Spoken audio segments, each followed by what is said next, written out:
Hello, hello, what's up? Oh my goodness, good morning, good afternoon, good evening, whatever the case may be. So glad to see you all here. It is April 17th, at least in my part of the world. It is Friday. Excited for that, and excited to see you all here today. Post in the chat, let me know where you are. If you are new, welcome. My name is Chris Gillibo. This is a daily series, every weekday at least, all about finding opportunity in a time of uncertainty. We're in a time of uncertainty, in case you haven't noticed. It's a time of disorder where so many things are up in the air and changed, but yet also lots of opportunity for people to reinvent their lives, start a side hustle, create economic security, all those good things. Just checking on a couple of things as I get set up here.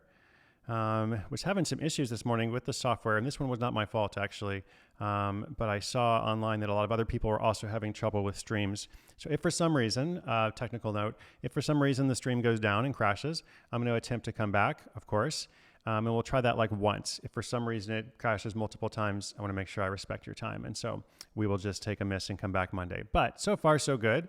Good to see you all here. Nice, awesome. Welcome from Cleveland, welcome Santa Barbara, Somerset, Florida, London once again, Jersey City, OC, California, Sacramento. Nice, Philly, everybody else. Cool, good to see you all. Good to see you all. So I've got some stories to share with you today, a couple of stories, a couple of ideas. On Fridays, I'm just going to do kind of open Q&A, like I will share some stuff as well. But I want to make sure that we are addressing what's going on with the community. Been seeing people's projects, been getting lots of questions from folks. Yesterday, we looked a lot at this concept of becoming an instant consultant. What does that look like? How does one become a consultant? There is no consulting school. So how can you share your knowledge in the knowledge economy? We talked to a couple people's different skills and such. Gave you some examples, et cetera, et cetera. Awesome. So let us jump in here.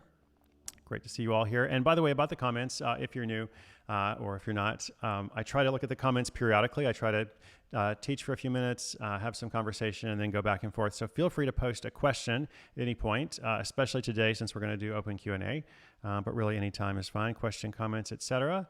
And speaking of questions, I've got one for you here. Question of the day: what isn't taught in school but should be? What isn't taught in school, but probably should be. So I'm curious what you think, what your answer to that question might be. What do you think should be taught in school, at least? And post your answer there in the chat. And I am going to show you a couple other things while that is happening. What isn't taught in school? So what this is about, in case you're just joining us, this is about The Money Tree, my new book, a story of finding the fortune in your own backyard, or at least that is the text that I kind of teach from and refer to a couple of times. But much broader, it's about economic security, finding a way to create something for yourself, finding a way so that when the next unexpected event, black swan, pandemic, whatever it is, comes around, that you are better able to be provided for. You're just not feeling as worried, as anxious as I know so many people are. If you're enjoying this, it'd just be great if you could help share it. moneytreebook.com. We have this new thing called a book registry that we're rolling out. I'll say more about that next week. You can also just post online with the hashtag MoneyTreeBook. And for those who are watching the stream, if you're watching live right now, do me a favor, hit the thumbs up button. That is super awesome. It just shows YouTube that people care about it. And that way more people can discover it. Okay, so back here, and I'm glad that things are working so far. I was just a little bit concerned about that, but fingers crossed. So what is something that is not taught in school, but should be? Curious to see what your answers are. Something to do with money, personal finance, time management and how to study, grammar and punctuation, self-awareness, mental fortitude. Yes, absolutely. Kate says guidance counselors should also offer the option of helping students looking to starting a side hustle as well as pursuing higher education. How to have useful conversations with people who have different opinions. That's excellent. The psychological impact of unexpected events. Yes, very relevant now.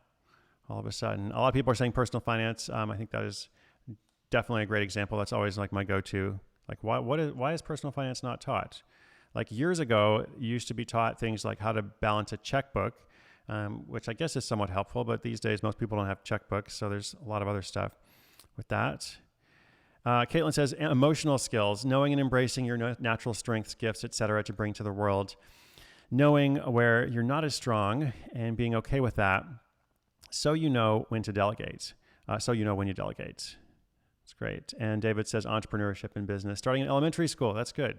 Not just high school, but starting in elementary school. I agree with that. Meditation, lots of other answers there. Feel free to keep adding to that list. And I saw a couple of questions earlier, so I'm going to come back to that in a bit. And we will go from there. I'm just so happy to be able to make this for you, by the way. Like, this is a live experiment, as you can tell.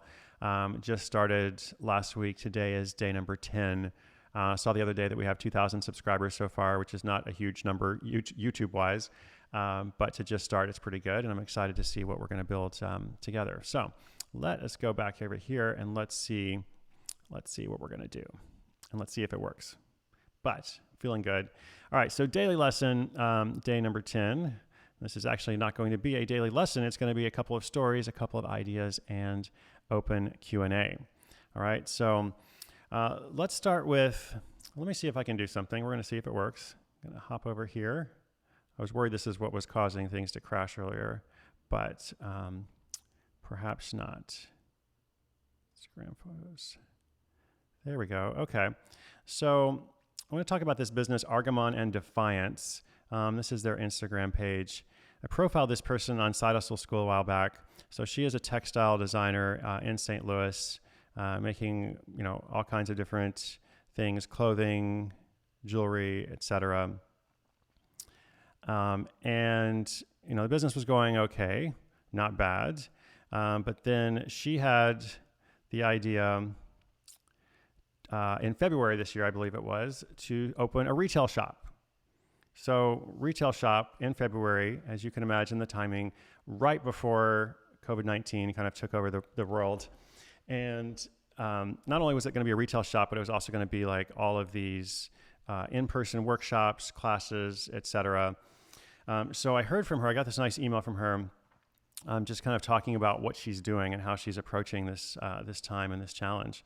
And she said, like everybody else in the entire world right now, we're having to pivot our plans and strategies because of COVID-19's global pandemic.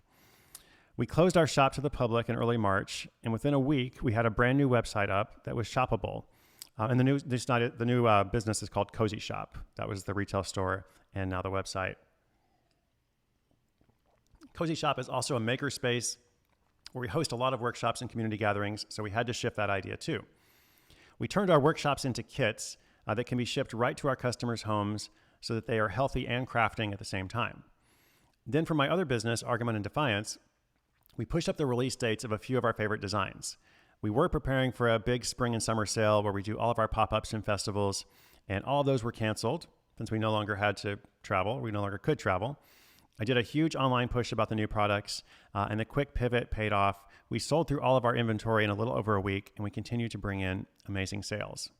So I love finding examples of how people are adjusting and adapting.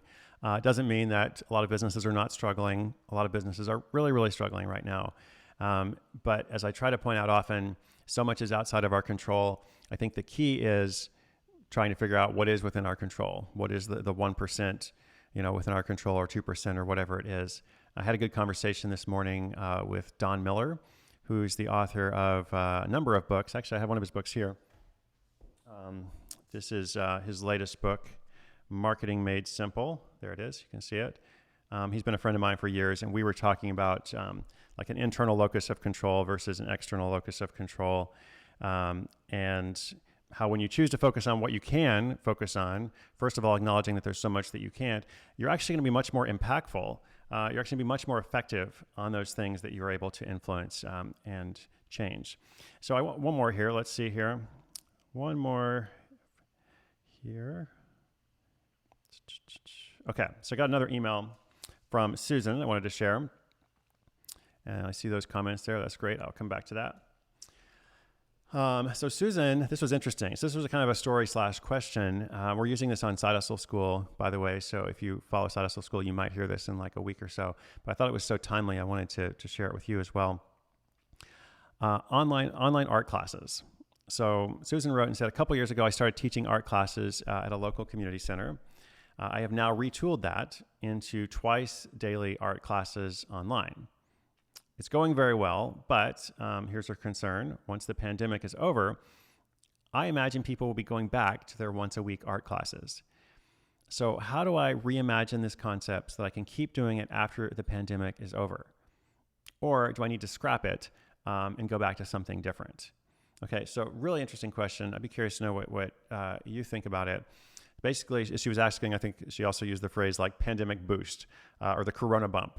So just as lots of businesses are in decline, there are some businesses that are seeing the so-called corona bump, which is kind of a funny phrase. I never thought about that before. Talked about that the other day in terms of remote work, in terms of online education, in terms of delivery apps, home exercise equipment, liquor stores, the businesses that are doing well during this time. So if people are going to, what are you going to do if your business is doing well during this time? How can you keep that going? Thought it was a really interesting question. And the first thing I thought was, let's consider this assumption of, are people actually going to go back to, the way things were, after all this is over, whether that's 3 months, 6 months, et cetera. And I think in a lot of ways they aren't. And I think in some ways it's going to be because they're still afraid. People are still worried and anxious. So they're going to do fewer in-person events, even when this is over. But in other ways, it's not just because of the negative. In other ways, it's because they have learned a better way of life, or they have at least learned an alternative for some things. And so online education, of course, was huge before all of this, took place. We've had so many stories on Side Hustle School, so many case studies I've mentioned in my books. So it's, online education was already big. Now you have this huge wave of people who weren't comfortable with it before, hadn't tried it before, for whatever reason. And now they are. I think a lot of those people are going to realize this is actually cool. Like maybe I still like my in-person classes or my in-person experiences for some things, but I like my online art classes. That's good. And the other thing is this is unfolding differently in different parts of the world, of course, different cities, different states, provinces, countries, regions. I'm on the West Coast of the US. It's very different than what's happening in New York, and very different than what's happening in the South, et cetera. So it's not like everybody's going to go back all of a sudden, from like 0 to 100 everywhere. And so if you're doing an online art class, then of course you can reach people not just in your town or city who usually go to the community center, but to all kinds of places. So my advice or my thought to Susan was, what can you do that is compelling? Your challenge is to make sure that you're continuing to add value to provide a benefit to people who were going to that online class. Once they have an option of doing something different, why would they continue? What value can you offer? What reason can you give them to continue with the online? So if you're out there and you're thinking, well, whatever changes I make now, for good or for bad, like if I'm just adjusting to what's happening, I'm just going to have to go back to, the previous way before, or why should I bother trying to figure out what the opportunity is now when it's going to be different 3 months or 6 months from now? I think a lot of what is figured out now is still going to be relevant in the future. So that was my point about that to Susan. Wanted to share it. Let me know what's on your mind. It is Friday. Our stream is working. Sorry to keep bringing that up. I was just a little bit worried, but now I'm not worried at all. I have relieved my anxiety. So let's see what is on your mind. I'm going to scroll back here. Feel free to post any comments, questions. Happy to hear about your projects, what you're working on, and anything that we can do. Anything we can do to support you. I think somebody asked about what yesterday's challenge was. Yesterday's challenge was to modify your quarantine routine in some way. Not necessarily changing everything, but what is one small thing that you can change? Because by now, at least in lots of parts of the world, people have been doing this for a number of weeks or even months in some places.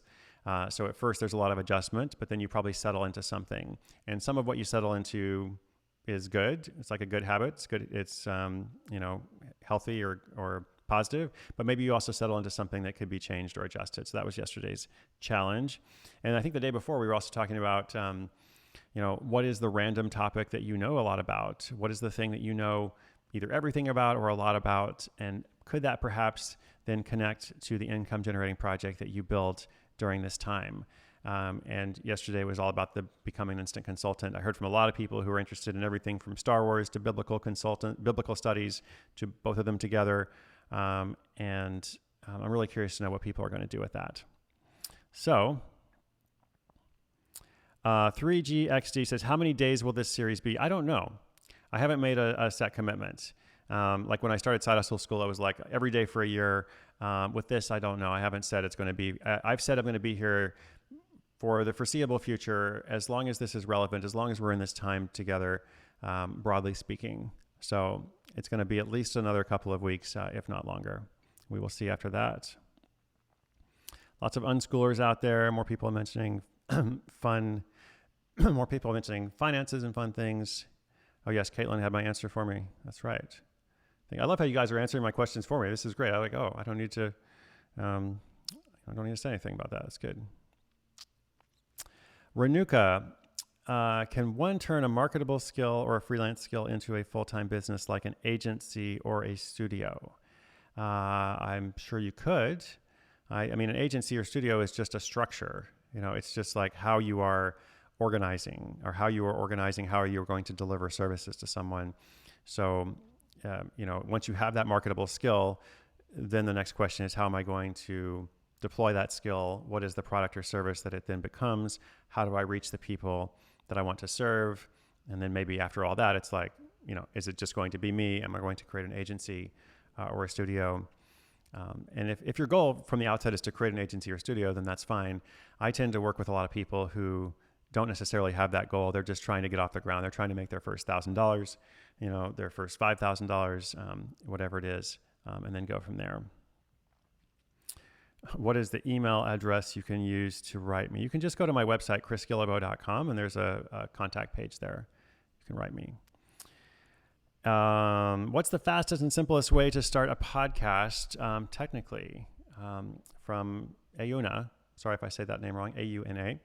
Fastest and simplest way to start a podcast, technically, is to use the free software known as Audacity. That is still the software that I use myself now, after having done the podcast for more than 3 years. So Audacity, as I said, is free. It's pretty simple to learn.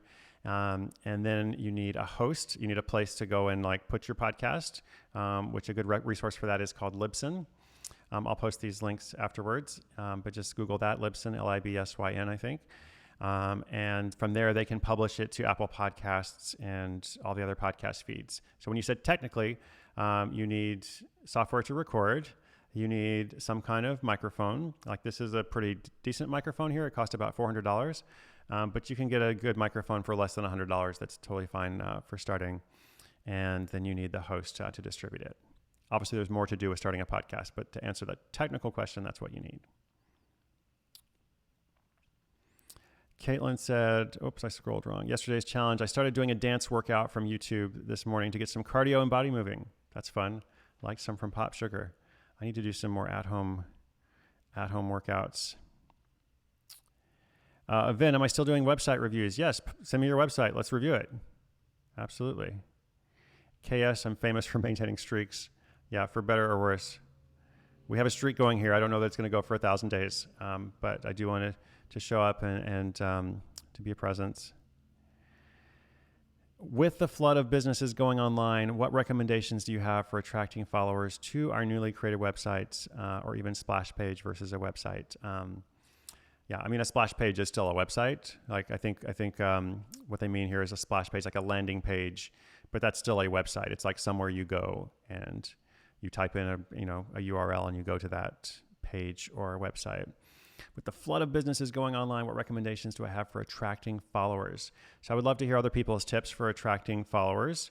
I think it often starts with like the model that I have always used, which is really good for like a personality-based business or a lifestyle business, is based on this principle. Just like I say, everybody's an expert at something. The other principle is everybody knows someone who is connected to someone else who could help. So when you start your business, like in the book, trying to remember where this is. Let's see if I can find this while we're talking. So in the book, if you haven't read it yet, there's this guy named Jake who's going through these struggles, and he's trying to figure out, what should I do with my life, but not just my life. How can I actually make some money so that I'm not under such constant pressure? And he, eventually starts a service. There's a long story that gets to that, but you'll read the book. He starts a service And when he starts the service, he goes through and creates the one-page website and all of that. And then he posts an email, or he writes an email and posts something on Facebook and other social networks. I think I'm almost there. Yeah, okay, here it is. So it's actually page 112 of the book, but you don't have to have the book to follow along. So he goes and he's like, I've got this service that I'm starting. And in his case, the first service is a negotiation service. And I won't say any more about that, but he's trying to help people negotiate. So he goes and writes a social media post that says, hey, everybody, like I'm trying something new. If you've ever wanted to be a better negotiator, this might be a good fit for you. If not, pass it on to someone else who might need it. Really simple pitch. So he posts this online and sends out an email. Now, are you going to get a flood of customers from doing that? Probably not. But you might get a referral. Somebody might connect you with something. It might lead to something, and you do that, and you go from there to the next person. When I started my blog, that's how it was. I was like telling everybody. Most people didn't care, but a small portion of them did care, and then they would help to pass it on. And we'll talk. And that's just one idea, but that's the first thing I thought. Marvin says, "How do we post the website for review?" That's a good question. I'm not. Maybe YouTube filters that out. So if YouTube filters that out, then we will find another way to do that going forward. For now, feel free to reach out to me on my website. So as I said before, chrisguillebeau.com. There's a contact page. You can send it to me, and we will do some of those next week. James Gray says, I recommend Google Analytics for understanding traffic. That's great. Whenever you have a new website, you should always install this tracking code. Nikki is watching. He usually does it for me. But if you go to google.com/analytics, then you'll see some really simple code you can paste into your website. And then over time, you get data on like who's coming to your website, where are they coming from, what is their behavior, like where do they land, where do they go to next, how long do they stay on the page, which pages are more likely to keep them on for longer. And then that's often helpful information. Caitlin also mentions about answering questions on Quora, Reddit, YouTube comments. I think Quora is especially good. If you have an active profile on Reddit, if you're used to posting a lot of YouTube comments, then maybe that works well. But Quora is really good to just jump in. Quora, that's Quora.com. There are people who post questions about all kinds of things.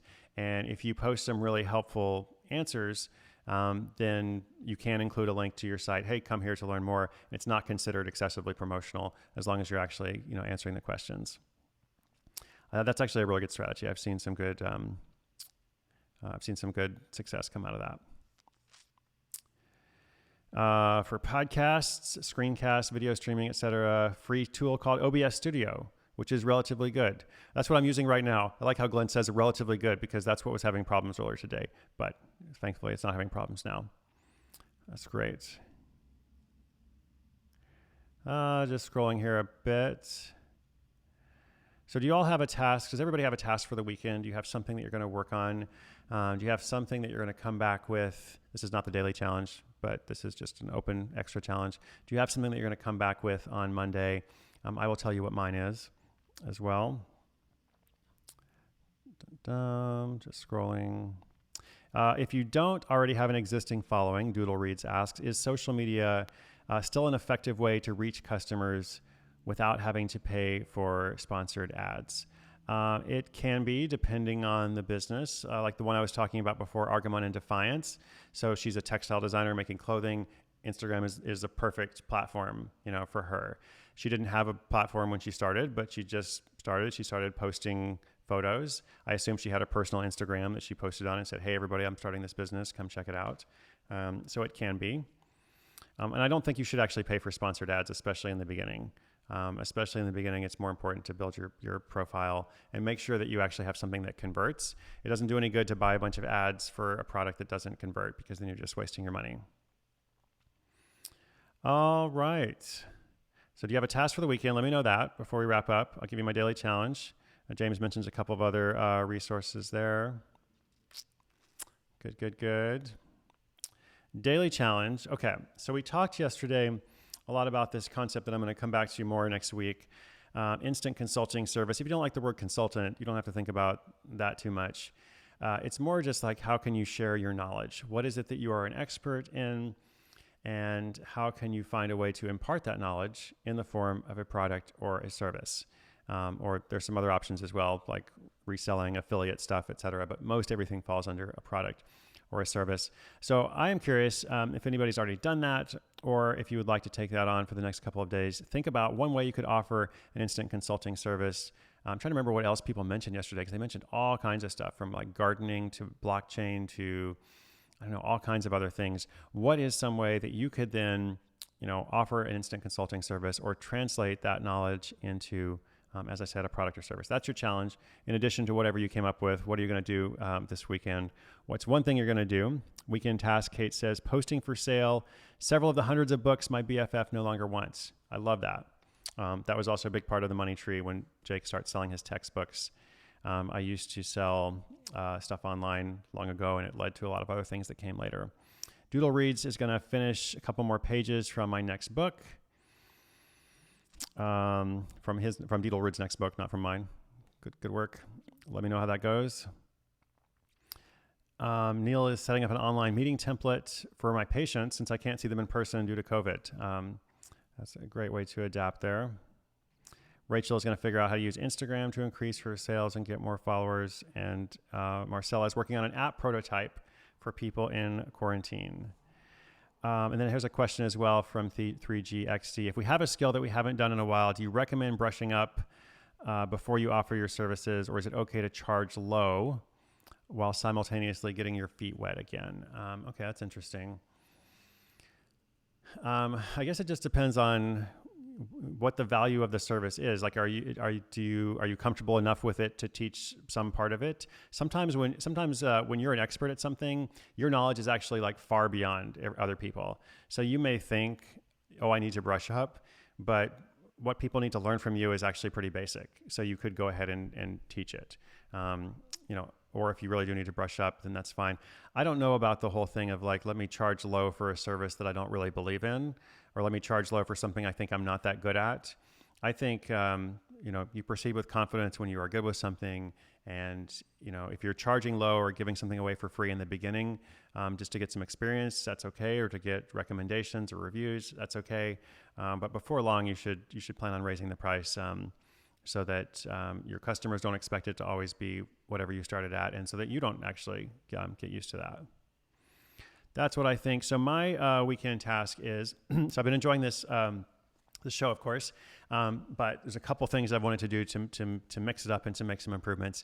And my challenge is I'm not always able to work on it during the week, right? Because I'm doing the podcast, I'm doing lots of interviews, I'm getting up early in the morning to talk to Malaysia. I did that this morning. I spoke to a group of entrepreneurs in Malaysia. And so I'm going to use part of this weekend to tweak part of what I'm doing here. And so you can come back next week and see what that is. Excuse me. Still getting over my cold too. I had the whole coronavirus a while back and still getting over it. Any other comments or any other tasks for the weekend before we wrap up? Thank you all so much for being part of this. To make a plan and organize priorities for my various projects, decide what's number one for making money right now. That's great. Renuka says, I'm waiting for the printed version of the book. When does it open or arrive? I guess it depends on where you ordered it from. So if you ordered it from Amazon or from another online retailer, then they would probably tell you when it's going to arrive. So it just depends on that. Obviously, if you're buying the audio version of the digital one, you should receive that right away. Okay, awesome. David says, don't procrastinate. He's got so much I want to clear out and sell at home. It's already organized. So do those weekend tasks. Think about what your instant consultant project could be, however that's going to translate or adapt. You don't even necessarily have to do it. It's more like, so what could I do? What could I do? And then what is my next step toward it? So that's what we're going to keep talking about all next week. Thank you so much for joining today. Oh, thank you, James. I'm glad you're enjoying the Audible. And Caitlin, you said I had a question. So I'm going to go back at the end and read the questions. I missed some of them this time, I know, but I will do my best to incorporate them later. And of course, you can always reach me elsewhere as well. I'm doing the daily podcast, Side Hustle School. We're on episode 1204 now, 1204. I'm on Instagram at 193 countries, Twitter and Facebook at Chris Guillebeau. And be sure you subscribe so you get some notifications when the next week's episodes are up here. Hit the thumbs up button if you have not done so already. And mostly just be awesome. Take care of yourself. This is a crazy time. Do what you need to take care of yourself. Work on something. Like, I do believe in being productive. But also take care of yourself, ask what you need, and be sure to check up on somebody else as well. Have a wonderful weekend, and I will see you again on Monday.